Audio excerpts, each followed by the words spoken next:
করিমপুর গ্রামে এক কৃষক ও তার স্ত্রী বসবাস করত। তাদের দিনকাল খুব একটি ভালো যাচ্ছিল না।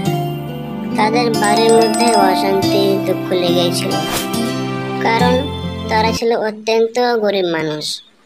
একদিন, ওগো, তুমি একটু কাম কাজ দেখো না, এইভাবে কি আর সংসার চলবে বলো? কতদিন চলবে?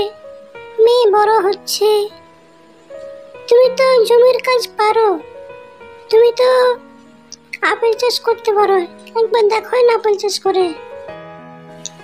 হ্যাঁ গো গিন্নি, তুমি তো ঠিকই বলছো, এইভাবে সংসার কতদিন চলবে? আমি ভাবছিলাম আপেল চাষ করব, কিন্তু আবার একটা ভাবছি, একবার আপেলে যা লস খেলাম, আমার তো খাটনিটাই বৃথা গেল, খাটনি তো দামই উঠেনি। তবে যাক, তুমি যখন বলছো, তোমার কথা তো আর ফেলতে পারি না। দেখি শেষ চেষ্টা করে আর একবার আপেল চাষ করে দেখি।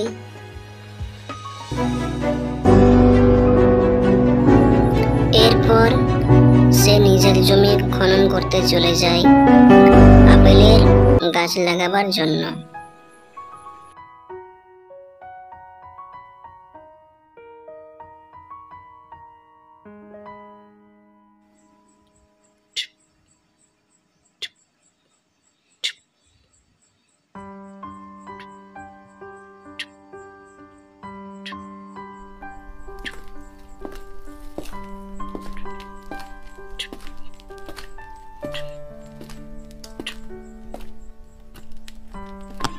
এবং সে আপেলের চারা লাগিয়ে দেয় সারি সারি।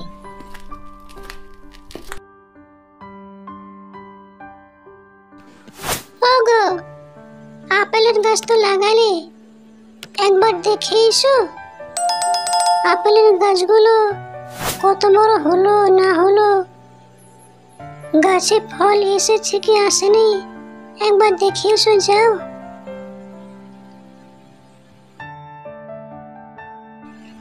হ্যাঁ গিন্নি, সে তো যাবই, আমার তো মাথায় ছিল না আপেলের গাছ বলে। আমি যাব, অবশ্যই যাব, তবে তার আগে আমাকে দুটো খেতে দাও দেখিনি, খুব জোর খিদে পেয়েছে। এরপর সে খাওয়া দাওয়া সেরে বাড়ি থেকে বেরিয়ে পড়ে আপেলের জমির দিকে। যাই, আপেলের গাছগুলো একবার দেখে আসি, কেমন কি হলো না হলো। সে গিয়ে দেখে, ও বাবা, কত আপেল হয়েছে! আমি খুব খুশি হয়েছি, এত আপেল হয়েছে গাছে, কিন্তু ওই 4টি আপেল কেমন কেমন লাগছে যেন, এরকম আপেল তো কোথাও আগে দেখিনি। যাই হোক, আপেলগুলো পেড়ে বাজারে বিক্রি করতে যাই।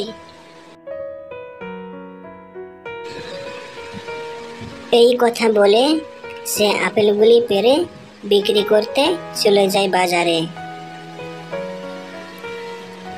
আপেল আছে, আপেল, পাকা পাকা আপেল নেবেন গো? আপেল আছে, আপেল নিয়ে যান, আপেল নিয়ে যান, টাটকা টাটকা আপেল। আর সেই সোনার আপেলগুলি বিক্রি করে বড়লোক হয়ে যায়। আমাদের এত বড় বাড়ি, আমি তো বিশ্বাস করতে পারছি না। আমি খুব খুশি গো, আমি খুব খুশি।